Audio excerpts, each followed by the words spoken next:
अस्ति हामीले ब्रिकको क्लासिफिकेसनसम्म सक्यौँ। ब्रिकको चाहिँ टेस्ट बाँकी छ, अरू भ्याइएछ है। तपाईँहरूलाई मैले बुल स्ट्रेन्च र होफम्यान्सको बारेमा हेर्नुहोस् भने हेर्नुभयो? हेर्नुभयो कि हेर्नु भएन? हेलो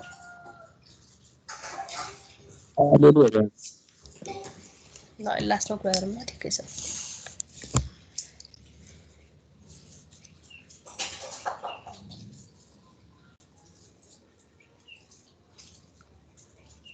अस्ति क्लासिफिकेसन अफ ब्रिक्समा अनबर्न्ड ब्रिक्स भनेर हेऱ्यौँ है, अनि बन्ड ब्रिक्स भनेर क्लासिफाई गरेको थियौँ। बन्डमा 4वटा type classification, first, second, third र फोर्थ। अनबर्न्ड भनेको चाहिँ अब नपकाएको, सुकाएको मात्रै होइन, ड्राई गरेको मात्रै। मोल्डिङ गरे पछाडि आफ्टर ड्राइङ टेम्पोरेरी वर्क्सहरूमा मात्रै युज गर्न सकिने, रेनबाट प्रिभेन्ट हुने ठाउँहरूमा मात्रै युज गर्न सकिने भन्ने कुरा गरिएको थियो। क्लासिफिकेसनमा बन्डमा फर्स्ट, सेकेन्ड, थर्ड र फोर्थ हेरेको थियौँ। फोर्थलाई चाहिँ फेरि के भनेको थियौँ त, धेरै पाकेको होइन, अलिक डिस्टोर्टेड हुन्छ सेप साइजहरू चाहिँ, बढी। अनि हार्डनेस स्ट्रेन्थको कुरा गर्ने हो भने फर्स्ट क्लास भन्दा पनि बढी स्ट्रङ हुन्छ यो चाहिँ है। सेपमा चाहिँ डिस्टोर्टेड हुन्छ, अलिक बढी टेम्परेचरले इफेक्ट गरेको ठाउँको चाहिँ फोर्थमा पर्छ भनेर क्लासिफिकेसनसम्म गरेका थियौँ अस्ति हामीले। आज टेस्ट हेरौँ है। टेस्ट चाहिँ अब यो ल्याबमा गर्नुपर्ने खालको खासमा 2टा टेस्टहरू हामीले क्लासमा अब अहिले हेर्ने, पछि अब सहज भए पछाडि ल्याबमा गर्ने छँदैछ। अथवा भिडियोहरू पनि अब अहिले तपाईँहरूलाई हेर्न इच्छा लाग्यो भने पनि हेर्न सक्नुहुन्छ, नेटमा सबै पाउनुहुन्छ है। प्रोसेस वाइज भिडियोहरू पनि पाइन्छ, हेर्न सकिन्छ।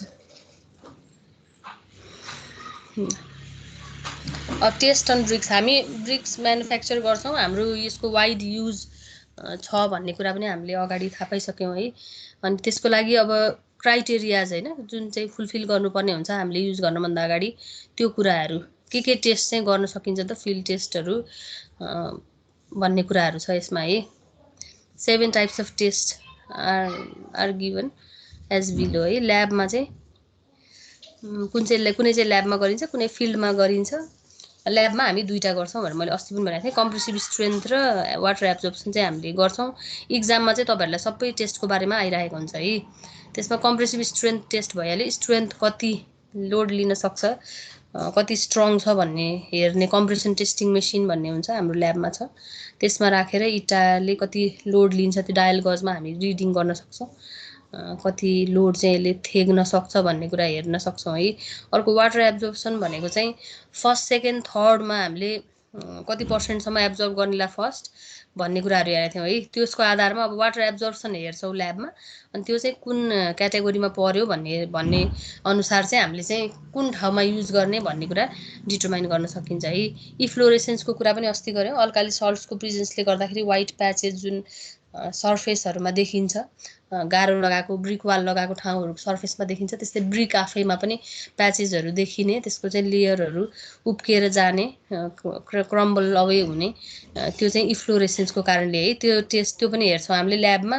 24 आवर्स इमर्सन गर्छौँ इँटालाई, अनि त्यसमा वाइट प्याचेस देखिन्छ कि देखिँदैन, कति देखिन्छ भन्ने आधारमा चाहिँ इफ्लोरेसेन्स हेर्छौँ। त्यस्तै हार्डनेस भनेको चाहिँ अगाडि फर्स्ट च्याप्टरमा पनि प्रपर्टिजमा हेरिसक्यौँ। स्क्रच गर्ने बेलामा हार्ड अब्जेक्टले स्क्रच गर्दाखेरि त्यसको इन्डेन्टेसन छाप होइन, त्यसले चाहिँ कोतार्दैन, इन्डेन्टेसन छाप देखिन्छ कि देखिँदैन भन्ने कुरा चाहिँ हार्डनेस टेस्ट भयो भने। अब स्ट्यान्डर्ड साइजको कुरा छ है। ब्रिकको स्ट्यान्डर्ड साइज हुन्छ आफ्नो, त्यो साइजबाट कति भ्यारी गरेको छ अथवा त्यो साइजमा छ छैन, रेक्टेङ्गुलर सेपमा कति डिस्टोर्सन छ छैन, त्यो सेप हेर्ने।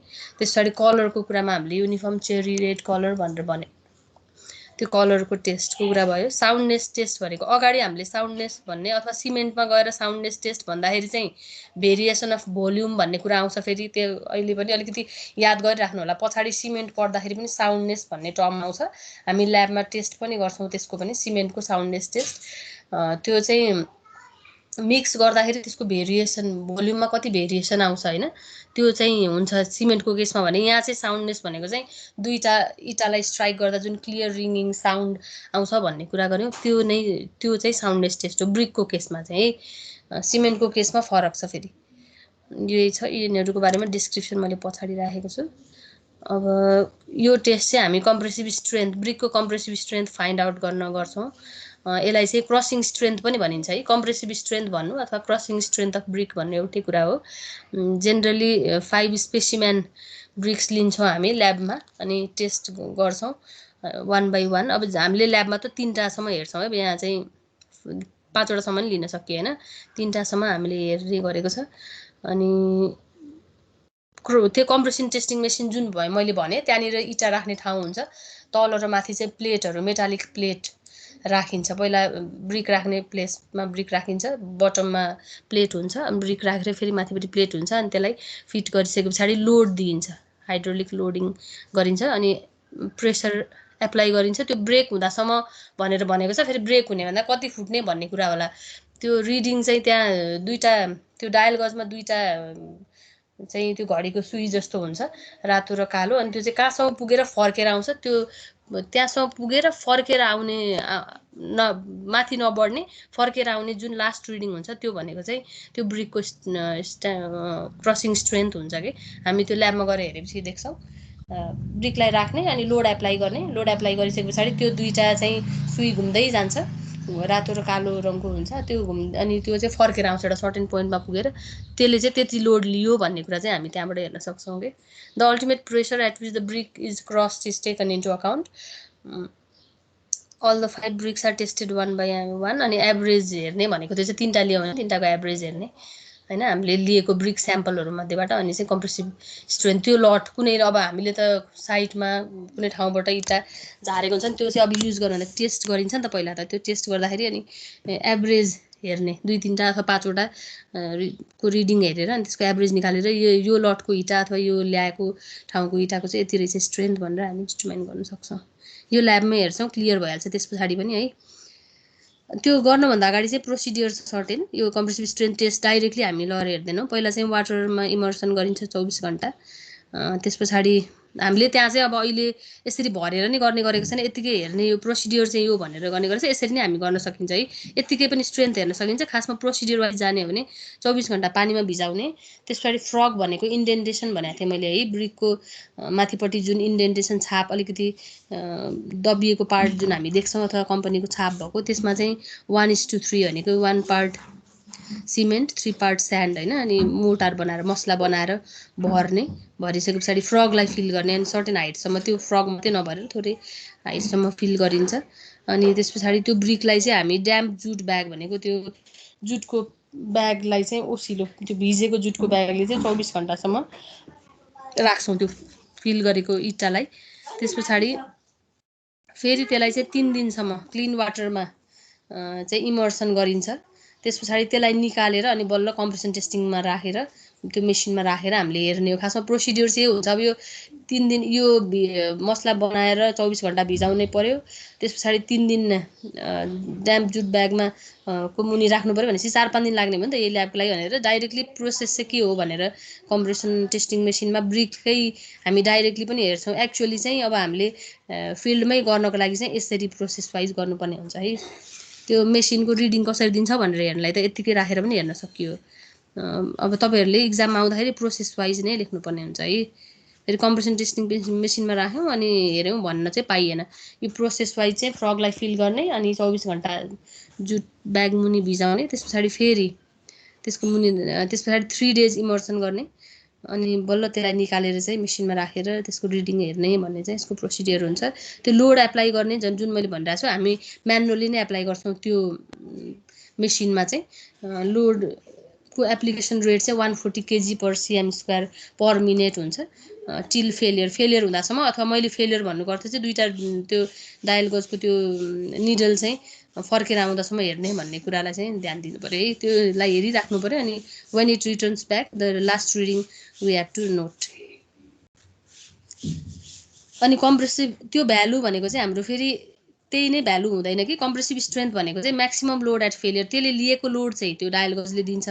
अनि लोडेड एरिया अफ ब्रिक, हामीले चाहिँ ब्रिकलाई लोडिङ गर्दाखेरि लेन्थ टु ब्रेथ वाइज के यसरी राखेको हुन्छौँ। त्यो लोडेड एरिया कसरी लोडिङ गर्नुहुन्छ, त्यो लोडेड एरियाले चाहिँ डिभाइड गरेर बल्ल फोर्स पर युनिट एरिया होइन, स्ट्रेन्थ भनेको हामीले अगाडि पनि हेरिसकेका छौँ स्ट्रेस स्ट्रेन्थको कुरामा। स्ट्रेन्थको फर्मुला त त्यो हो, हामीलाई दिने चाहिँ लोड रहेछ, लोड एट फेलियर रहेछ, त्यसलाई चाहिँ लोडेड एरिया अफ ब्रिकले डिभाइड गरेर अनि we find the compressive strength value. यो ल्याबमै गर्छौँ डिटेलली अझै।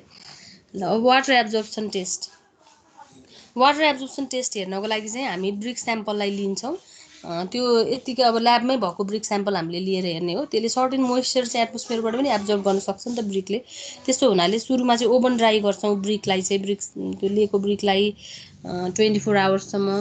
त्यस पछाडि त्यो निकालिसके पछाडि ड्राई भयो अब होइन, भएको अलिअलि मोइस्चर पनि उयो गऱ्यो, अलिक कुल भए पछाडि अब त्यसलाई 24 घन्टा चाहिँ हामी आफ्टर कुलिङ हामी 24 घन्टा पानीमा भिजाउँछौँ वाटर बाथमा राखेर। अनि त्यसले चाहिँ अब कति वाटर एब्जर्ब गर्यो भने निकाले पछाडि सफा टालोले पुस्छौँ, त्यो बाहिरको सुपरफ्लुअस वाटरलाई हामीले रिमुभ गर्छौँ।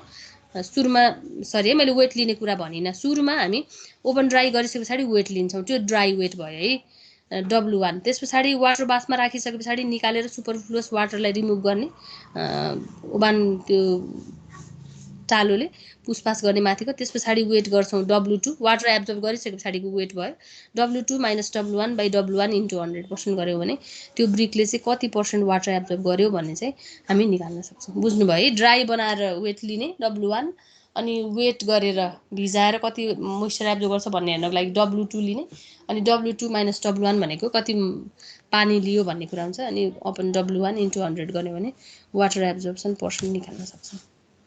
अर्को छ इफ्लोरेसेन्स टेस्ट। यसको लागि पनि अब यहाँ प्रोसेस जति लामो लेखेको देखिए तापनि कुनै डिसमा पानी हुन्छ, त्यसमा चाहिँ हामी ब्रिक स्पेसिमेनलाई राख्छौँ है। इमर्सन चाहिँ 25 mm गर्ने भन्ने छ। अनि यो चाहिँ अब वेल भेन्टिलेटेड रुममा गर्ने, 20 to 30 डिग्री सी टेम्परेचर यति हुनुपर्छ भन्ने कुरा छ। त्यस पछाडि त्यसलाई चाहिँ त्यो यति टाइमसम्म छोड्ने, त्यो चाहिँ सबै वाटर चाहिँ हामीले 25 mm जुन इमर्सन गरेको हुन्छौँ त्यो वाटर चाहिँ सबै कोही इभ्यापोरेट भएर जाने भयो, कोही ब्रिकले एब्जर्ब गर्ने भयो होइन। त्यो चाहिँ फेरि ड्राई हुन्छ नि, ड्राई कन्डिसनमा पुगेपछि फेरि रिपिट गर्छौँ क्या त्यही प्रोसेस। 25 mm फेरि हामी वाटर इमर्सन गरेर राख्छौँ, अनि त्यो फेरि ड्राई इभ्यापोरेसन भए पछाडि अब वाइट प्याचेस कति देखिन्छ भन्ने कुरा हेर्छौँ।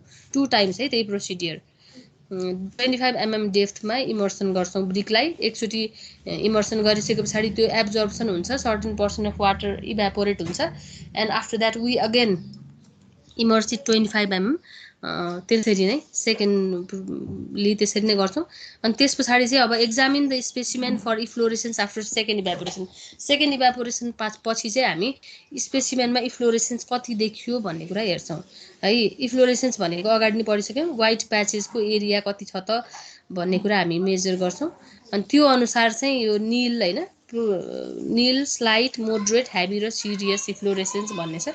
इफ्लोरेन्स छँदै छैन त्यो चाहिँ निल भयो। अनि स्लाइड भन्नको लागि 10% जति हामीले वाइट प्याचेस देख्यौँ सर्फेसमा भने त्यो चाहिँ स्लाइड भयो। अनि 10 to 50% को बिचमा छ भने मोडरेट, 50% भन्दा माथि छ भने हेभी भन्छौँ। अनि अब एकदमै धेरै अझै 50% एकदमै धेरै पाउडर फर्ममा मजाले प्रष्ट देखिन्छ पुरै एक्सपोजर एरिया ब्रिक्समा भने त्यसलाई चाहिँ हामी सिरियस भनेर भन्छौँ। ल्याबमा हामी यो गर्दैनौँ है, इक्जाममा चाहिँ आइराखेको छ। हार्डनेस टेस्टको अघि पनि कुरा गरिहालेँ, स्क्रैच गर्दाखेरि इन्डेन्टेसन देखिन्छ कि देखिँदैन त्यही हेर्ने हो। इन्डेन्टेसन जति देखिएन, जति त्यो चाहिँ स्क्रैच भएन, त्यति नै हार्ड भन्ने मानिन्छ है। साइज सेपमा नि स्ट्यान्डर्ड साइजको कुरा गरेको थिएँ, स्ट्यान्डर्ड साइजमा छ कि छैन भनेर हेर्ने। सेप चाहिँ रेक्टेङ्गुलर छ कि छैन, सार्प एजेसहरू छ कि छैन भनेर हेर्ने। स्ट्यान्डर्डबाट कति डेभिएट भएछ भेरिएसन हेर्ने होइन। अनि colour cherry red, uniform colour cherry red colour छ कि छैन भनेर हेर्ने। If all these criteria are fulfilled and we can say it's a good quality brick. साउन्डनेसको कुरा पनि अघि गरिहालेँ, दुईवटा स्ट्राइक गर्दाखेरि स्ट्रक गर्दाखेरि क्लियर रिङिङ साउन्ड दिन्छ कि दिँदैन।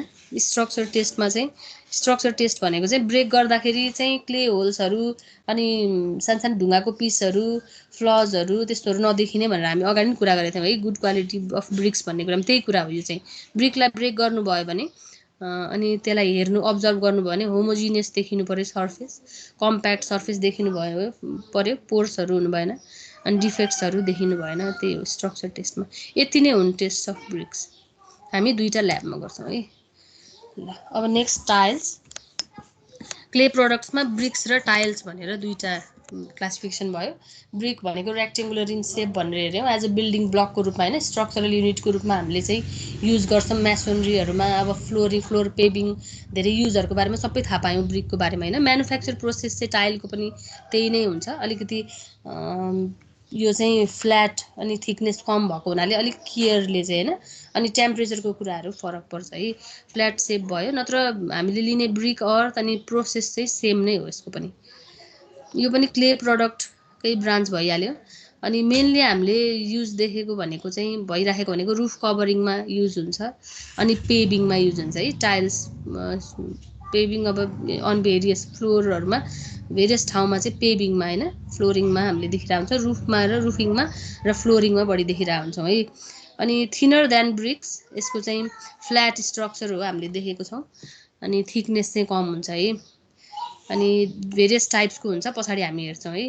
त्यो चाहिँ थिन भएको हुनाले चाहिँ क्र्याकिङ वार्पिङ होइन, क्र्याक आउने अनि वार्प हुने भनेको चाहिँ त्यसको स्ट्रक्चरमा ट्विस्ट देखिने के सेपमा ट्विस्ट आउने, त्यसलाई वार्पिङ भन्छ। त्यो चाहिँ थिन भएको कारणले बढी देखिन्छ यसमा चाहिँ ड्राई गर्दाखेरि र बर्न गर्दाखेरि है। ब्रिकको थिकनेसको तुलनामा यो चाहिँ अब 1/3 लगभग अझै त्यति थिकनेसको हुने भएको हुनाले क्र्याकिङ वार्पिङ कमन हुन्छ टाइल्समा भन्ने बुझ्नु पऱ्यो। अनि manufacture from superior type of clay tiles being thinner than bricks they should be handle to avoid any damage to the tiles. Handle गर्दा पनि एकदम केयरफुल हुनु पऱ्यो। अनि त्यो मोल्डिङ ड्राइङ बर्निङ सबै प्रोसेसमा चाहिँ हामीले अलिक बढी चाहिँ ध्यान दिनुपर्ने हुन्छ। म्यानुफ्याक्चर अफ टाइल्स, ब्रिक जसरी लामो त्यसरी छैन, त्यो सेम प्रोसेस भएको हुनाले अलिकति मात्रै यसको डिस्क्रिप्सन राखेको छु। प्रिपेरेसन अफ क्ले चाहिँ सेम नै भइहाल्यो। त्यो हामीले जुन अनसोइलिङ गर्ने अनि पेबल्सहरू रुट्सहरू रिमुभ गर्ने, त्यस पछाडि वेदरमा सर्टेन टाइम छोड्ने, सबै त्यही नै हो। यसमा के भनेको छ, सेलेक्टेड क्ले चाहिँ ग्रिड पेबलहरूबाट फ्री गरिन्छ, अदर इम्प्युरिटीबाट फ्री गरिन्छ। त्यस पछाडि यसलाई चाहिँ ग्राइन्डिङ गरिन्छ मिल्समा। हामीले ग्राइन्डिङ गर्ने कुरा चाहिँ थिएन है अगाडि, ग्राइन्डिङ गरेर अनि यसलाई चाहिँ मुस्ने काम गरिन्छ है। सुपेरियर क्वालिटी क्ले भनेको चाहिँ त्यहाँ भएको अलिअलि टुक्रा भए सकेसम्म फ्री गर्ने भन्ने थियो, छान्ने भन्ने, क्लिनिङ भन्ने कुरा पनि थियो ब्रिकमा पनि। यसमा चाहिँ ग्राइन्डिङ गरिन्छ क्लेलाई। अनि पग भनेको यो मुस्ने है। अब स्मल स्केलमा हो भने फेरि त्यो कुराहरू सबै यसमा पनि लागु हुन्छ। स्मल स्केलमा हो भने अब ह्यान्डले नै गर्न सकिन्छ। अब यो चाहिँ मेकानाइज्ड वेको कुरा गर्यो है, मिल्समा ग्राइन्डिङ गर्ने। अनि पग्ड भनेको पग मिलमा मुस्ने कुरा भइहाल्यो। त्यस पछाडि मोल्डिङ गरिन्छ। क्ले प्रिपेयर गरेपछि मोल्डिङ गर्छौँ। 3 मेथड्स छ। 3 मेथड्समा वुडन मोल्ड होइन, काठको चाहिँ त्यो मोल्डहरू टाइल्सको लागि त्यसको हेल्पले गर्न पनि सकिन्छ, अथवा पोटर्स व्हिल होइन, सर्कुलर सेपको टाइल्सहरू त्यस्तो छ भने पोटर्स व्हिल, कुमालेको चक्र भन्छ, माटोको भाँडाहरू को कुरामा हामीले सुनेका छौँ है यसको बारेमा। त्यसको हेल्पले पनि मोल्डिङ गर्न सकिन्छ। त्यस्तै मेसिन मोल्डिङ पनि गर्न सकिन्छ है। वुडन मोल्ड्समा चाहिँ पहिला चाहिँ प्लेनली मोल्ड गरिन्छ टाइल्सलाई चाहिँ, अनि त्यस पछाडि अलिकति हार्ड भए पछाडि चाहिँ अनि त्यसलाई चाहिँ वुडन प्याटर्न्सको हेल्पले चाहिँ सेप दिइन्छ है। यो चाहिँ वुडन मोल्ड्सको हेल्पले भयो। त्यस पछाडि पोटर्स व्हिलमा चाहिँ राउन्ड टाइल्सलाई पहिला चाहिँ पोटर्स व्हिलमा त गोलै बन्ने भयो नि, सर्कुलर नै बन्ने भयो नि पहिला। राउन्ड टाइल्सहरूको त्यो गोलै सर्कुलर त हामीले युज गर्ने होइन फेरि। त्यस पछाडि पोटर्स व्हिलमा चाहिँ राउन्डवाला चाहिँ हामीले बनाउँछौँ। त्यस पछाडि त्यसलाई व्हिलबाट निकालिसके पछाडि चाहिँ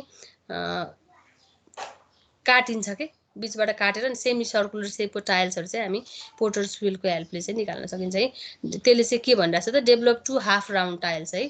बिच पहिला पोटर्स व्हिलमा सर्कुलर चाहिँ हामी बनाउँछौँ।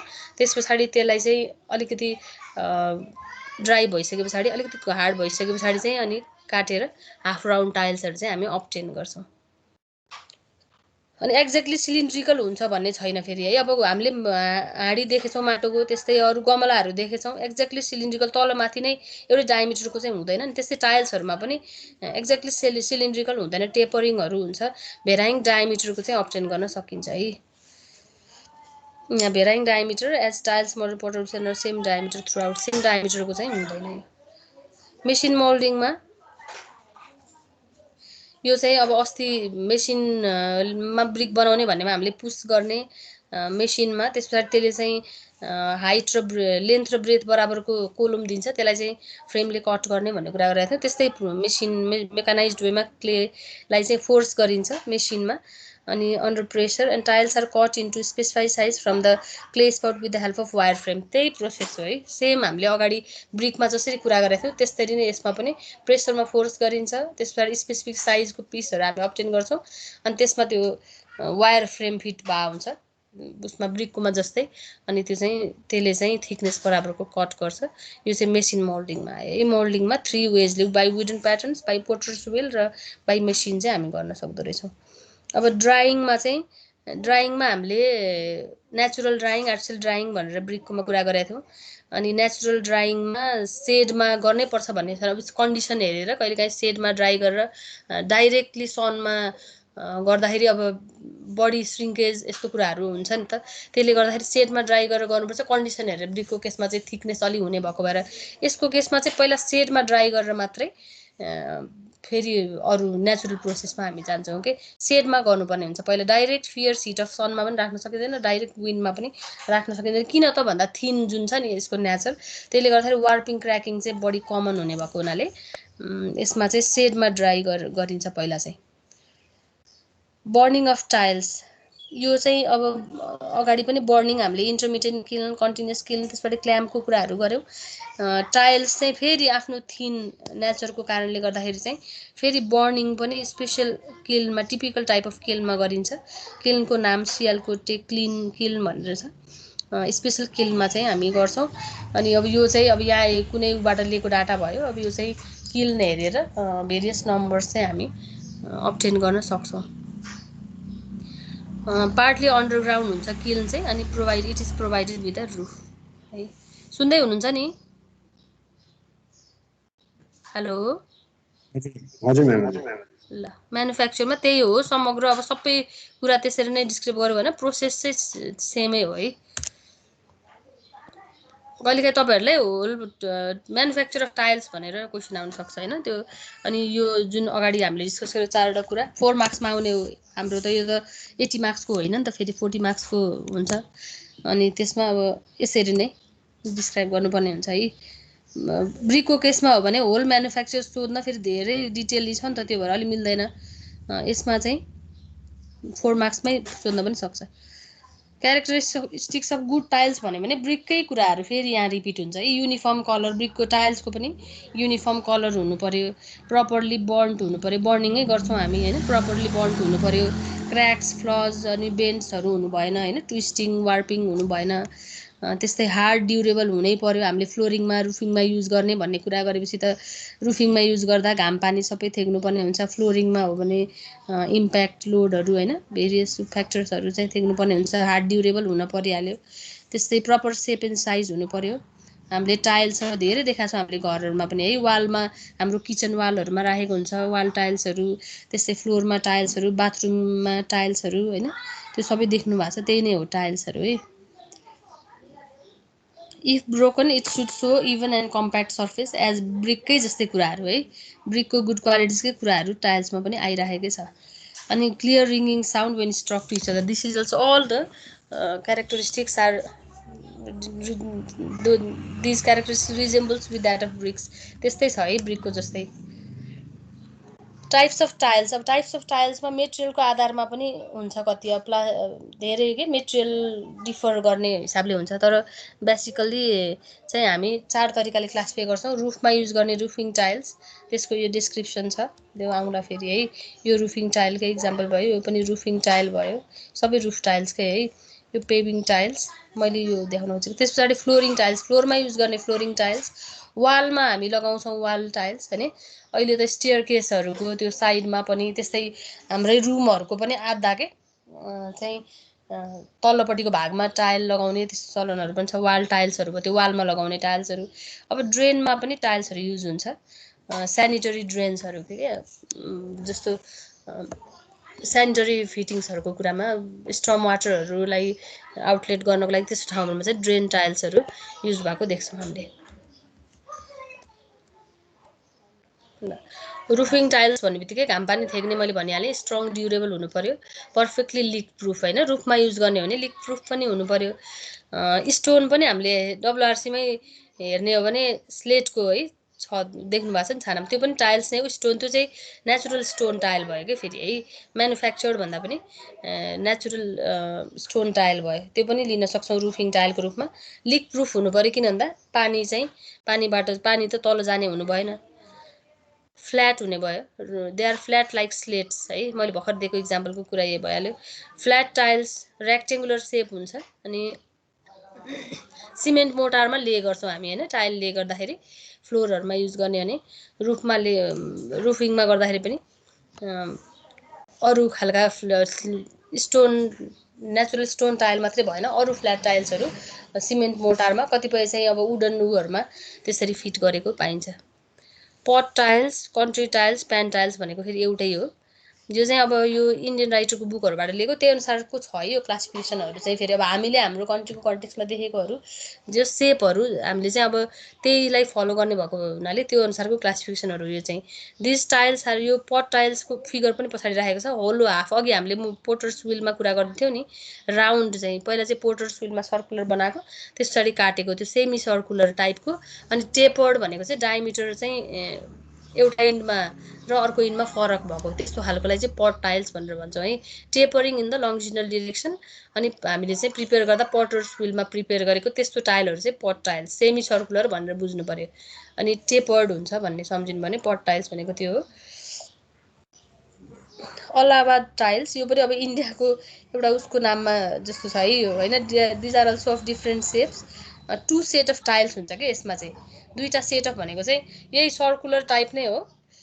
माथिपट्टि अलि फिगरमा अझै क्लियर हुनुहुन्छ है, माथिपट्टि तलपट्टि घोप्टिएको कन्केभ र कन्भेक्स के त्यो चाहिँ मिलाएर राखिएको हुन्छ कि, माथिपट्टि कन्भेक्स भने तलपट्टि कन्केभ, त्यसरी चाहिँ एरेन्ज गरिएको हुन्छ यो चाहिँ।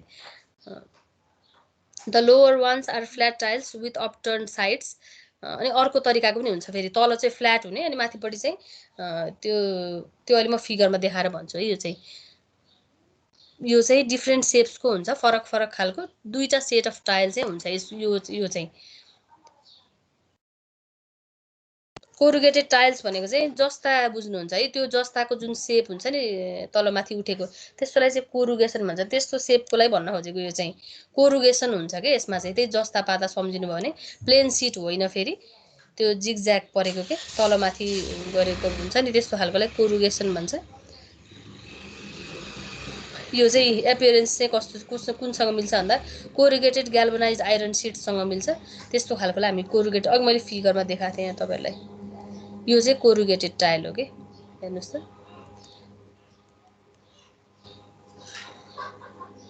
म्याङ्गलोर टाइल्स भनेको चाहिँ मेसिन मेड टाइल्सहरू हो, यो चाहिँ ह्यान्डले मोल्डिङ गर्न सकिँदैन, मेसिन मोल्डेड टाइल्स हो। प्याटर्न हेर्ने भने फ्ल्याट हुन्छ यसको, अनि सुइटेबल प्रोजेक्सन हुन्छ यसमा चाहिँ, जसले गर्दाखेरि इन्टरलकिङ, एउटा टाइलसँग अर्को चाहिँ इन्टरलक हुन चाहिँ पोजिसनमा बस्न चाहिँ सजिलो हुन्छ। मेसिन मेड टाइल्सहरू चाहिँ म्याङ्गलोर टाइल्स हो है।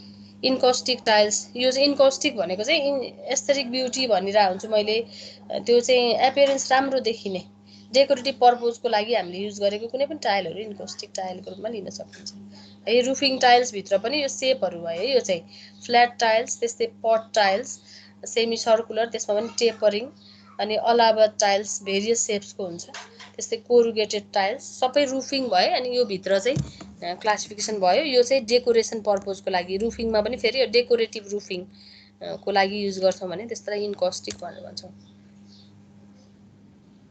कोरुगेटेड कङ्क्रिट, यो चाहिँ कङ्क्रिटबाट बनेको टाइल्स चाहिँ, फेरि अहिले त हामीले कुरा गरिराखेको त क्ले बा मेटेरियलको हो, फेरि त्यसमा आयो भन्ने कुरा होला, टाइल्सकै कुरा गर्ने होइन कङ्क्रिटको पनि हुन्छ है।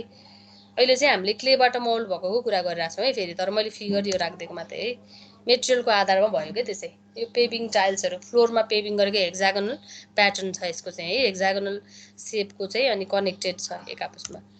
वाल टाइल्स, अनि यो चाहिँ सम्म खालको होइन, अलिकति छाम्दाखेरि पनि फिल डिफ्रेन्ट हुने खालको, त्यस्तो खालको वालहरूमा जेनरली युज गरिन्छ।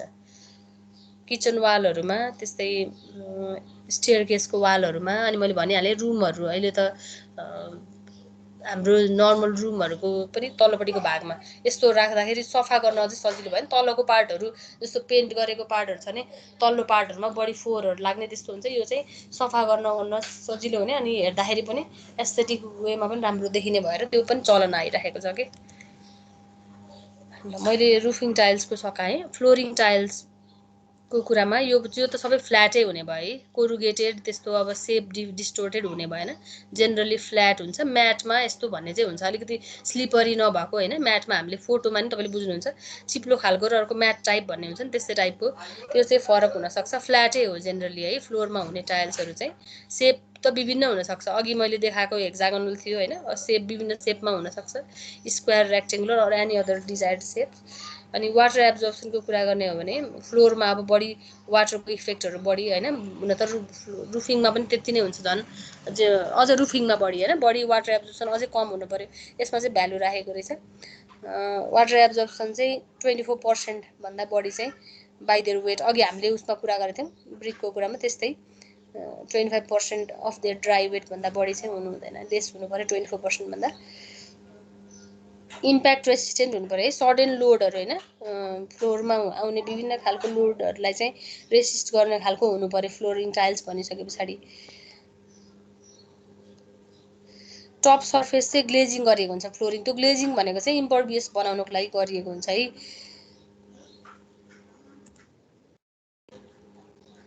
अन्डर साइडतिर ग्लेज गरेको हुँदैन, तपाईँहरूले टोयलेट बाथरुममा लगाएको टाइलहरू याद गर्नु भने माथिपट्टि चाहिँ चिप्लो खालको सर्फेस होइन, माथिपट्टि ग्लासी एपियरेन्स देख्नुहुन्छ भने तलपट्टि चाहिँ त्यस्तो हुँदैन, तलपट्टि चाहिँ अन्डर साइड चाहिँ ग्लेज्ड हुँदैन, ओभर साइड चाहिँ अप्पर साइड चाहिँ ग्लेज्ड हुन्छ। Top surface is glazed, under side is left unglazed, जसले गर्दाखेरि तलको पार्ट चाहिँ किन त त्यस्तो भन्दा अब त्यो देख्दाखेरि पनि राम्रो देखिनु पर्ने पनि भएन, अर्को भनेको त त्यो जुन फ्लोरमा हामीले फिक्स गर्छौँ त्यसमा चाहिँ राम्रोसँग एडेसन हुनु पर्यो नि, त्यसको लागि है सर्फेससँग राम्रोसँग एडेयर होस् भनेर चाहिँ तलपट्टिको सर्फेस चाहिँ ग्लेजिङ गरिएको हुँदैन। They are use for finishing the surface floors of water closet bathroom. Generally हाम्रो घरमा होइन रेसिडेन्सियल हामीले सम्झियौँ भने हाम्रो टोयलेट बाथरुममा त बढी युज हुन्छ नि, किचनमा, त्यस्तै हस्पिटल्सहरूमा धेरै देख्नुहुन्छ तपाईँहरूले। अदर प्लेसेस अब मन्दिरहरूमा देख्न सक्नुहुन्छ जहाँ चाहिँ क्लिनलिनेसको अलिक बढी भ्यालु हुन्छ, हस्पिटलमा अब त्यस्तै पब्लिक प्लेसेस भनेर पार्कहरूमा होइन, अब त्यस्तै स्पेसल प्लेसेसहरू जहाँ चाहिँ क्लिनलिनेसको एकदमै प्राइम इम्पोर्टेन्स हुन्छ त्यस्तो ठाउँमा चाहिँ फ्लोरिङ टाइल्सहरू हामी युज गरेर हुन्छौँ है। नर्मल ठाउँमा त यत्तिकै गरेको हुन्छ नि त, सर्फेसमा टाइल लगाएको हुँदैन, क्लिनलिनेस जहाँ इम्पोर्टेन्ट छ त्यस्तो ठाउँमा फ्लोरिङ टाइल्सहरू हामी युज गर्छौँ। वाल टाइल्सको कुरा पनि अघि नै आइसकिहाल्यो, फ्लोरिङ टाइल्स जस्तै हो, यसको चाहिँ डिजाइन र डिग्री अफ बर्निङ, अब इम्प्याक्टहरू त सहनु परेन नि, जस्तो माथि रुफको केसमा छुट्टै कुराहरू टोलरेट गर्ने खालको हुनु पर्यो, त्यस्तै फ्लोरको केसमा छुट्टै कुराहरू, त्यसमा चाहिँ डिजाइनको कुराहरू, अनि बर्निङ कति गर्ने, बढी बर्न गर्ने भने हार्ड हुन्छ भन्ने कुराहरू हामीले गरेका थियौँ, त्यो बर्निङको डिग्रीहरू यति टेम्परेचरमा भन्ने कुराहरू फरक पर्छ। वाल टाइल्समा पनि इम्प्याक्ट लोड त्यस्तो कुराहरू त आउँदैन, त्यो सफा गर्ने अलिकति प्रेसरमा हुने ठाउँ भएन है, त्यही भएर डिग्री अफ बर्निङ अलिक कम हुने भयो वाल टाइल्सको लागि। Face of the tile is glazed by dipping the burn tile in glazing solution. अब टाइल म्यानुफ्याक्चर गरिसके पछाडि त्यसलाई फेरि ग्लेजिङ गरिन्छ, म्यानुफ्याक्चरिङ प्रोसेसमै पनि ग्लेजिङ गर्न सकिन्छ, कतिपय चाहिँ हामीले प्रोडक्सन गरिसके पछाडि विभिन्न सोल्युसनमा डिप गरेर पनि ग्लेजिङ गरिन्छ। वा अब डेकोरेसनकै लागि गर्ने भने पछाडि त्यो फेसलाई ग्लेजिङ गरिन्छ भन्ने कुरा है। अर्को चाहिँ स्कर्टिङ भनेको चाहिँ तपाईँले घरहरूमा हेर्नुभयो भने तलपट्टिको पार्ट के फ्लोरबाट थोरै माथिसम्म त्यो कुना कुनामा चाहिँ हाम्रो क्लासरुममा पनि तपाईँहरूले देख्नुभएको थियो होला, टेराजो टाइलहरू जसरी स्कर्टिङ राखेको छ रुमहरूमा, तल फ्लोरदेखि माथिपट्टि चाहिँ सर्टेन हाइटको सानो कति 10 सेन्टिमिटर त्यस्तै 15 सेन्टिमिटरको एउटा लेयर के थोरै उठेको भाग देख्नुहुन्छ, त्यसलाई स्कर्टिङ भन्छ कि, त्यस्तो ठाउँमा पनि युज भएको देखिन्छ है। वाल टाइल्सको कुरा गऱ्यौँ, किचन उसको मात्रै नभएर बाथरुमको मात्रै नभएर स्कर्टिङमा पनि वाल टाइल्स चाहिँ युज गरेर हुन्छ, त्यो पनि वालमै भएन तल तर बटमोस्ट पार्टमा। त्यस्तै किचनको वालमा, बाथरुममा, वास बेसिनमा, अनि अरू चाहिँ क्ल्याडिङ पनि गरिन्छ। क्ल्याडिङ भनेको चाहिँ सर्फेसलाई राम्रो देखाउने, प्लास्टर गरिसके पछाडिको सर्फेसलाई होइन, अनि अहिले पोखराको घरहरूमा हेर्नु भने स्टोन क्ल्याडिङ, त्यो हो है क्ल्याडिङ चाहिँ, फेरि त्यो क्ल्याडिङ पनि गर्न युज गरिन्छ भेरियस सर्फेसहरूमा, वाल क्ल्याडिङ गर्न सकिन्छ। त्यो क्ल्याडिङ भनेको के भनेर बुझ्नलाई मैले भनिहालेँ, स्टोन क्ल्याडिङ चाहिँ हाम्रो पोखरा घरहरूमा बाहिर ढुङ्गा टाँसेको जुन त्यो क्ल्याडिङ हो कि। ड्रेन टाइल्स भनेको अघि नै मैले भनिहालेँ, यो चाहिँ क्लेबाटै बनेको भइहाल्यो, स्पेसल पर्पोजको लागि ड्रेनहरू लाइनिङ गर्नको लागि युज गरिन्छ। सेपको कुरामा ड्रेनहरू त अब सर्कुलर, सेमी सर्कुलर, अरू अब रेक्टेङ्गुलर फरक हुने भयो। जे होस् ड्रेन टाइल्समा लाइनिङ गर्नलाई युज गर्छौँ हामी। अनि ग्लेज्ड भयो भने नर्मली स्टर्म वाटर त धेरै अनहाइजेनिक हुँदैन, त्यस्तो ठाउँमा अनग्लेज्ड युज गर्न सकिन्छ। ग्लेज गर्ने भनेको त इम्परभियस बनाउने भनेको भने मैले ग्लेज ड्रेन टाइल्स चाहिँ सिवेज क्यारिङ भनेको अब अनहाइजेनिक लिक्विड वेस्टहरू ट्रान्सफर गर्नलाई पनि युज गर्न सकिन्छ कि। स्टर्म वाटरहरू, आकाशको पानीहरू, त्यस्तो खालकोहरूलाई चाहिँ अनग्लेज्ड युज गर्न पनि सकियो लाइनिङ अफ ड्रेन्सको लागि। अब हाम्रो किचन वेस्टहरू, अरू टाइपको होइन अनहेल्दी सिवेजहरू ट्रान्सफर गर्नु पर्यो भने चाहिँ ग्लेज टाइलहरू युज गर्न सकिन्छ। यो चाहिँ अब फ्लोरमा युज गर्ने कि वालमा युज गर्ने कि ड्रेनमा युज गर्ने कि त्यस पछाडि रुफमा युज गर्ने भनेर क्लासिफाई गरेको कुरा भयो है। टाइल्स क्लासिफिकेसन सोध्यो भने यही नै लेख्ने हो इक्जाममा तपाईँहरूले। अघि हामीले टाइल्सको कुरा गर्दै थियौँ है। अलाहाबाद टाइल्स भनेको यस्तो हेर्नुहोस् त, फ्ल्याट र दुईवटा सेट अफ हुन्छ भन्दै थिएँ मैले होइन। दुईवटा सेट भनेको हेर्नुहोस् त, एउटा सेमी सर्कुलर यस्तो यो पट टाइल्सको टाइपको हुन्छ, अनि यस्तो यो होइन हाफ रेक्टेङ्गलको हाफ जस्तो पार्ट होइन। तल्लोपट्टि हेर्नुहोस् त, यो तल राखेको यो रेक्टेङ्गुलर पार्ट हो यहाँनिर राखेको, अनि माथि यो चाहिँ सेमी सर्कुलर के दुईवटा सेट भयो नि त। दुईवटा रेक्टेङ्गुलरमा यसरी गरेपछि अनि यसरी राखिने यो दुई सेट अफ टाइल्सको कम्बिनेसन चाहिँ हामी अलाहाबाद टाइल्स भनेर भन्छौँ। यो बुझ्नुभयो? Hello, are you there? हजुर म्याम, हजुर बुझ्यो। यो ल यो यस्तो खालको यहाँ पनि देखाइएको छ। यो दुई सेट भनेको चाहिँ सेमी सर्कुलर र यस्तो टाइपको हुन्छ, त्यसको एरेन्जमेन्ट यसरी राखेको हुन्छ। यहाँ तल पनि सेक्सनमा पनि देखाइएको छ है। पट टाइल्स भनेको यस्तो भयो, सेमी सर्कुलर, त्यसमा टेपर्ड भने होइन, यतापट्टिकोलाई हेड भन्यो, यतापट्टिकोलाई टेल भनेर भन्छ। ठुलो डायमिटरको पार्टलाई यो हेड अनि सानो डायमिटरको पार्टलाई टेल भनेर भनिन्छ। टेपर्ड भनेको डायमिटर फरक छ हेर्नुहोस् त। अनि यसको चाहिँ यसलाई कसरी राख्यो, अघि चाहिँ अलाहाबादमा चाहिँ सेमी सर्कुलर थियो, तलपट्टि चाहिँ रेक्टेङ्गुलर टाइपको थियो भने यसमा चाहिँ सर्कुलर छ हेर्नुहोस् त। यसरी माथिबाट राखियो, तलपट्टि फेरि सर्कुलर यसरी राखियो। पानी चाहिँ तल नजाने गरी हुनु पर्यो नि त, यसरी मात्रै राखेर पनि भएन, यसरी चाहिँ राखिएको हुन्छ। यहाँ तल सेक्सनमा प्रष्ट देखाइएको छ है। टाइल्स भयो। इन्कस्टिक टाइल भनेको अब डेकोरेसनको लागि गर्ने, अब विभिन्न मेटेरियलको हुन्छ, डेकोरेसन पर्पजको लागि युज गरिने कुनै पनि खालको टाइल्सहरू इन्कस्टिक टाइल भयो। यो कति राम्रो देखेको छ बुट्टा होइन, यस्तोलाई हामी इन्कस्टिक भनेर भन्छौँ। ड्रेन टाइल्स भनेको यस्तो हुन्छ हेर्नुहोस् त, ग्लेज्ड हो भने हामी सिवेज ट्रान्सफरको लागि गर्न सक्छौँ, स्टर्म वाटरहरूको लागि अनग्लेज्ड युज गर्न सक्छौँ। यस्तो चाहिँ ड्रेन टाइल्सहरू सर्कुलर सेपको भयो चाहिँ है। अब अर्दनवेयर, अब यो चाहिँ अलिकति नयाँ टर्महरू होला तपाईँहरूको लागि। अर्दनवेयर, स्टोनवेयर, टेराकोटा भन्नेहरू छ। यिनीहरू चाहिँ यस्तो चाहिँ कस्तो हो त भन्दा यो चाहिँ आर्टिकल्स त्यस्तो खालको हो जुन चाहिँ ब्रिक अर्थबाटै प्रिपेयर गरिन्छ, क्लेबाटै प्रिपेयर गरिन्छ, अनि बर्निङ चाहिँ लो टेम्परेचरमा गरिन्छ के। यसलाई चाहिँ सफ्ट हुन्छ, पोरस हुन्छ है। हामीले अगाडि जुन देखायौँ ड्रेन टाइल्स, यो पनि अर्दनवेयरमा लिन सक्छौँ है। सफ्ट हुन्छ, पोरस हुन्छ, लो टेम्परेचरमा बर्न गरिन्छ, फरक कुरा भनेको है। अनि इक्जाम्पल सोध्नुभयो भने हाम्रो घरहरूमा युज भएको गमला होइन, त्यस पछाडि अब फ्लावर भासहरू जुन हामीले डेकोरेसनको लागि घरहरूमा राखेका हुन्छौँ, त्यो पनि अर्दनवेयरको इक्जाम्पल हो है। यस्तोहरू चाहिँ अर्दनवेयरको रूपमा लिन सकिन्छ। अनि सफ्ट पोरस भएको हुनाले चाहिँ एटमोस्फेरिक एक्सनबाट ड्यामेज हुन्छ, त्यही भएर त इन्टरनल डेकोरेसनमा हामी युज गर्छौँ नि भन्ने कुरा आयो नि त होइन। लो टेम्परेचरमा बर्न हुने, सफ्ट पोरस हुने, अनि एटमोस्फेरिक एक्सनले चाहिँ ड्यामेज गर्ने त्यस्तो खालको क्ले प्रडक्ट्सलाई हामी अर्दनवेयर भनेर भन्छौँ है। अनग्लेज्ड हुन्छ, हामी असर गर्छ भनिरहेको छौँ भने चाहिँ ग्लेजिङ गऱ्यो भने त के भन्छौँ, इम्परभियस ड्युरेबल पनि हुन्छ, अनग्लेज्ड पनि हुन्छ। Sometimes it may be glazed or enamel पनि होइन, कलर इनामेलिङ गरेको अथवा ग्लेज्ड पनि उत्पादन गर्न चाहिँ सकिन्छ।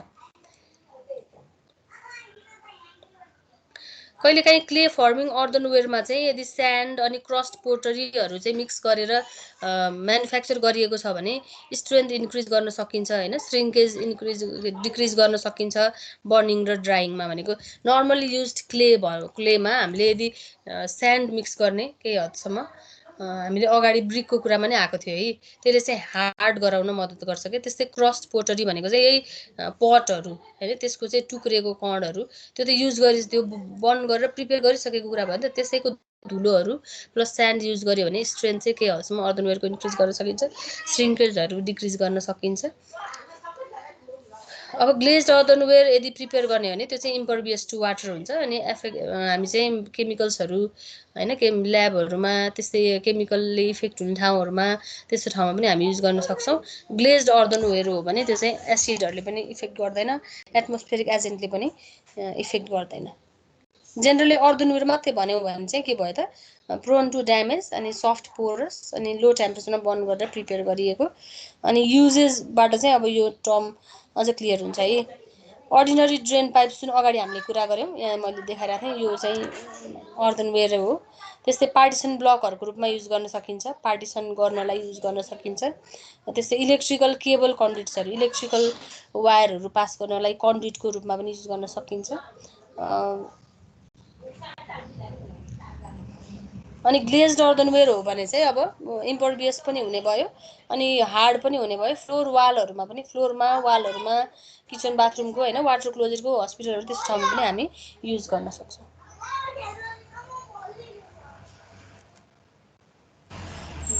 अब यही अर्दनवेयरलाई टाइप्स भनेर छ, त्यो चाहिँ अब त्यही टेम्परेचरको जुन कुरा गरेँ नि मैले, बर्निङ टेम्परेचर फरक पर्छ, त्यो प्रोसेस अलिकति डिजाइनको कुराहरू फरक पर्छ, त्यो चाहिँ टाइप्सहरूमा आयो अर्दनवेयरको। है टेराकोटा भन्ने टर्म त सुन्नुभएको छ, यो टेरा भनेको चाहिँ अर्थ अनि कोटा भनेको चाहिँ बेक्ड है, अर्थ बेक्ड। अब यो त ब्रिकमा पनि त्यही गर्छ, टाइल्सको यो म्यानुफ्याक्चरिङ प्रोसेसै भयो।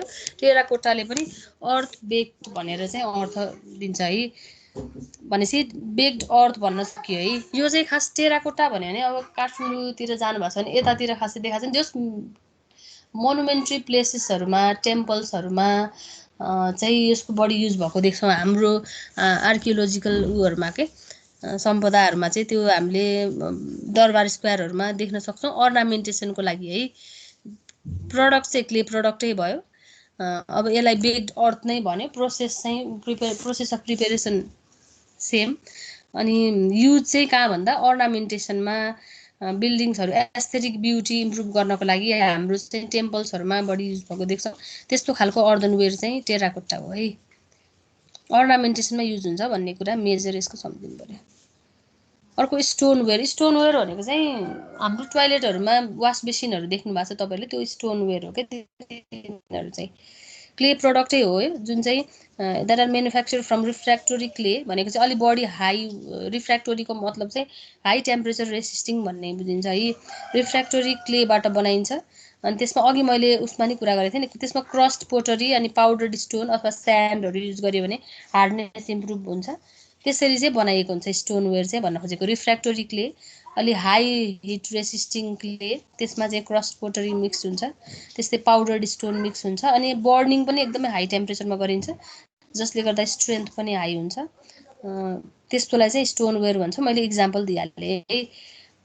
यस्तो चाहिँ सेनिटरी पर्पजको लागि युज हुन्छ। मैले अघि भनिहालेँ, वास बेसिनमा, सिवर पाइप्सहरू होइन, जुनमा चाहिँ केमिकल इन्डस्ट्रियल वेस्ट प्रडक्टहरू पास गर्ने लिक्विड वेस्टहरू के त्यो, अनि ढलको पाइपहरू होइन, त्यस्तै वाटर क्लोजेटहरू, एसिड जारहरू ल्याबहरूमा होइन, एसिड जार अब केमिकल्सहरू होल्ड गर्ने भनेर पनि भन्न सकिन्छ। त्यस्तोहरू चाहिँ स्टोनवेयरमा पर्छन्। बडी स्ट्रङ, ड्युरेबल अनि एसिड इफेक्टहरू, केमिकल इफेक्टहरूले चाहिँ असर नगर्ने इक्जाम्पलहरू मैले दिइहालेँ है। बडी कम्प्याक्ट हुन्छ, डेन्स हुन्छ अर्दनवेयर भन्दा, स्ट्रङ हुन्छ, ड्युरेबल हुन्छ, कोरोजन रेसिस्टेन्ट पनि हुन्छ अनि भेरियस एटमोस्फेरिक एजेन्सिजलाई पनि यसले चाहिँ थेक्न सक्छ। अब हामीले घरमा सम्झिँदाखेरि अब टोयलेट बाथरुममै युज भएको वाटर क्लोजेट, वास बेसिनहरूलाई नै लिन सक्छौँ। अब पोर्सिलिन भन्यो भने चाहिँ वाइट वेयर भनेर चाहिँ पोर्सिलिन, अब केमिस्ट्री ल्याबदेखि सम्झिनुभयो भने केमिस्ट्री ल्याबमा तपाईँले पोर्सिलिन देख्नु भएको थियो, त्यो पोर्सिलिन हो। वाइट वेयर होइन, कलरै वाइट हुन्छ, वाइट वेयर भनिन्छ। फाइन अर्दनवेयर हो यो चाहिँ है। अनि वाइट कलर हुन्छ, थिन हुन्छ, सेमी ट्रान्सपेरेन्ट पनि हुन्छ अनि रिफर्ड एज वाइट वेयर। पोर्सिलिनलाई चाहिँ वाइट वेयर पनि भनिन्छ। प्रिपेरेसन चाहिँ क्ले, फेल्सपार, क्वार्ज अनि मिनरल्सहरू चाहिँ ग्राइन्डिङ गरिन्छ, त्यसलाई मिक्सिङ गरिन्छ, मोल्डिङ गरिन्छ अनि हाई टेम्परेचरमा बर्न गरेर अब्टेन गरिन्छ। फरक छ है, हेर्नुहोस् है। क्ले र क्रस्ट पोटरी त्यस्तै पाउडर स्टोनको कुरा आयो। यसमा चाहिँ क्ले, फेल्सपार, क्वार्ज, मिनरल्स यिनीहरूबाट बनेको हुन्छ। सेनिटरी वेयर्सहरूमै युज हुन्छ यो पनि।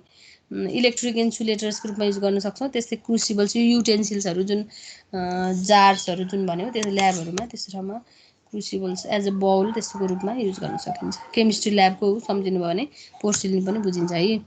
अब ग्लेजिङ भनेर अघिदेखि भनिरहेको छौँ। ग्लेजिङ भनेको चाहिँ थिन फिल्म चाहिँ कोट गर्ने हो टाइल्समा, बनिसकेको टाइल्समा। के गर्नको लागि त ड्युरेबल बनाउनको लागि अनि इम्परभियस बनाउनको लागि। Process of forming a transparent film over the surface of bricks, tiles अनि अर्दनवेयर। टाइल्समा गरिन्छ, अर्दनवेयरमा गरिन्छ, ब्रिक्समा गर्न सकिन्छ, स्टोनवेयरमा गरिन्छ अनि पोर्सिलिन प्रोडक्ट सबैमा गर्न सकिन्छ है ग्लेजिङ। अनग्लेज ग्लेज दुइटै हुने भयो सबैमा होइन। के गर्छ त यसले एपियरेन्स इम्प्रुभ गर्छ, हेर्दा राम्रो देखिन्छ, टलक्क टल्किन्छ होइन।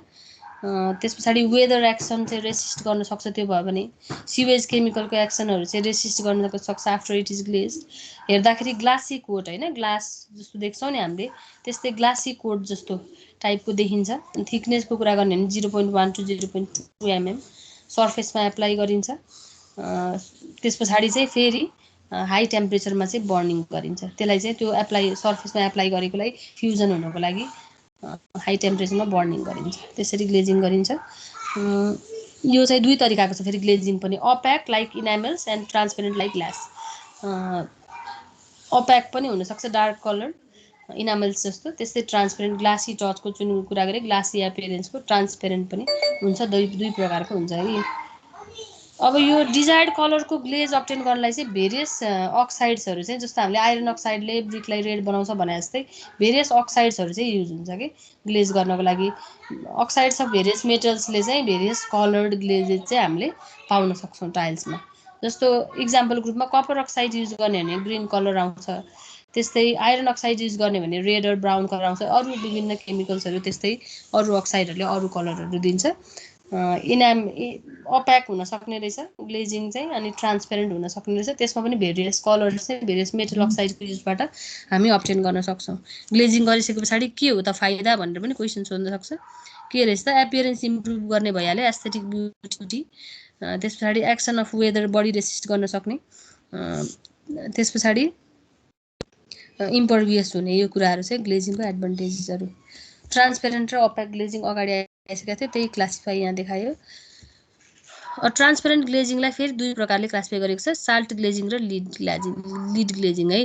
साल्ट ग्लेजिङमा चाहिँ कमन सल्टलाई चाहिँ NaCl जुन नुन छ त्यसलाई चाहिँ किलमा थ्रो गरिन्छ कि it is thrown into the product in the kiln. जुन टाइल हाम्रो प्रोड्युस भएको टाइल छ त्यसमा त्यही किलमै हुँदाखेरि चाहिँ NaCl थ्रो गरिन्छ। टेम्परेचर हाई हुँदाखेरि चाहिँ त्यो साल्ट चाहिँ भ्यापोराइज हुन्छ अनि त्यो भ्यापर बनेको साल्ट चाहिँ फिल्मको रूपमा चाहिँ कोट हुन्छ टाइलमा अनि यसरी चाहिँ साल्ट ग्लेज टाइल चाहिँ हामी अब्टेन गर्न सक्छौँ। At high temperature salt vaporizes and glass like film called glazing is formed on the surface of the product. अनि त्यो कति राख्ने के राख्ने भन्ने कुराहरू फेरि ध्यान दिनुपर्ने हुन्छ। हामीलाई त्यो चाहिँ आवश्यक भएन है। Extreme care should be taken in regard to quantity of salt and the temperature at which it should be thrown in. कति टेम्परेचर हुँदा थ्रो गर्ने र कति क्वान्टिटी राख्ने भन्ने कुराहरू चाहिँ एकदम एक्सट्रिमली केयर गर्नुपर्ने हुन्छ। लिड ग्लेजिङमा चाहिँ प्रडक्टलाई चाहिँ प्रिहिट गरिन्छ अनि त्यस पछाडि अक्साइड अफ लिड भएको लिड सोल्युसन अथवा टिन सोल्युसनमा चाहिँ डिप गरिन्छ कि डिप गरेर निकाल्ने हो चाहिँ। यो अगाडिको चाहिँ किलमै थ्रो गर्ने हो साल्टलाई। यो चाहिँ लिक्विड अक्साइड अफ लिड अथवा लिक्विड अक्साइड अफ टिन सोल्युसनमा चाहिँ डिप गर्ने हो प्रडक्टलाई पहिला प्रिहिट गरेर। त्यसरी चाहिँ यो लिड ग्लेजिङ अब्टेन गरिन्छ है।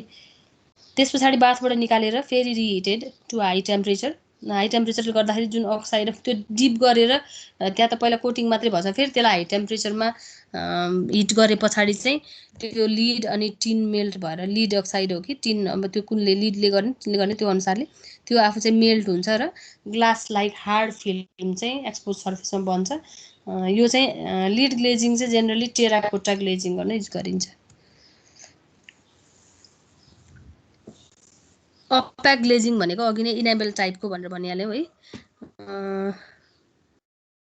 Superior clay is finally powdered, superior clay use गरिन्छ अनि त्यसलाई पाउडर गरिन्छ, ड्राई गरिन्छ। त्यस पछाडि सफिसियन्ट वाटर एड गर्ने। त्यस पछाडि plastic clay plastic cream like mass, त्यो स्लिप भन्ने चाहिँ हामी अब्टेन गर्छौँ। त्यस पछाडि ग्लेजिङ गर्ने, यो स्लिप तयार गरिसके पछाडि ग्लेज गर्ने आर्टिकललाई चाहिँ हामी त्यो स्लिपमा डिप गर्छौँ। अनि बर्निङ गरिसके पछाडि चाहिँ अप्याक ग्लेजिङ चाहिँ हामी अब्टेन गर्छौँ सर्फेसमा। बेसिन्सहरूको त्यही अघि वास बेसिन्सको कुरा गऱ्यौँ नि, बेसिन डिसेसहरू, हाम्रो भाँडाहरू, युटेन्सिल्सहरू, त्यो कपहरू जुन हुन्छ त्यस्तोहरूमा कप अप्याक ग्लेजिङ चाहिँ हामीले देख्न सक्छौँ। यति नै हो टाइल्सको। केही छ तपाईँहरूलाई सोध्नुपर्ने? हेलो,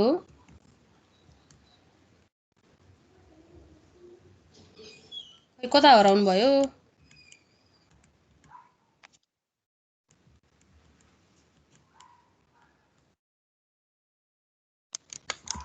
हेलो, छैन म्याम, छैन छैन। कति गाह्रो हो त नि आवाज आउनलाई। अलिकति होपम्यान्स र मैले हेर्नु त भने, सोधौँ कि मै भनौँ ल भन्नुहोस्।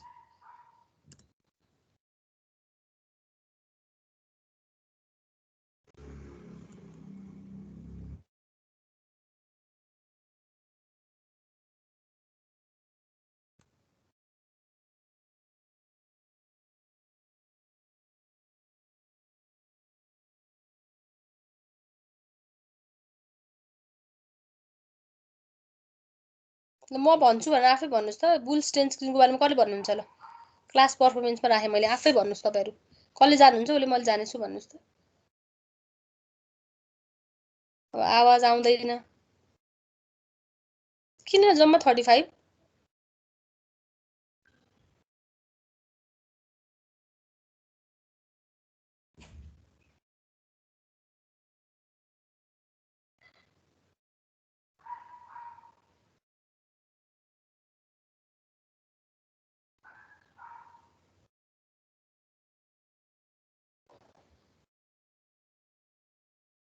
कसले भन्छ ल भन्नुहोस् त। ल क्ल्याम्पकै बारेमा सोधेँ पहिले मलाई, कसले भन्छ? सृजनाले भन्न त ल। सृजना हमाल, क्ल्याम्प मैले अस्ति भनेको थिएँ है। खोइ त नभएको हो क्लासमा। सृजना,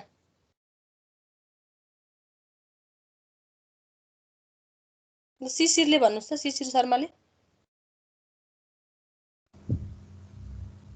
हजुर म्याम, त्यो भन्नु त ल, क्ल्याम्पमा चाहिँ क्ल्याम्पको बारेमा ब्रेक भन्नु। मैले लागिरहेको भनेको थिएँ त्यसको। के गरिन्छ क्ल्याम्प बर्निङमा? ब्रेक र फ्युललाई चाहिँ दुईटा लेयर बनाएर चाहिँ राखिन्छ अनि त्यसपछि चाहिँ बर्निङ गर्ने हो। फायरिङ गरिन्छ है, अनि अल्टरनेट लेयर्समा राखिन्छ। अनि कति टाइम लाग्छ भन्ने कुरा गरेको थियौँ। 3 months हो क्या म्याम, 3 month।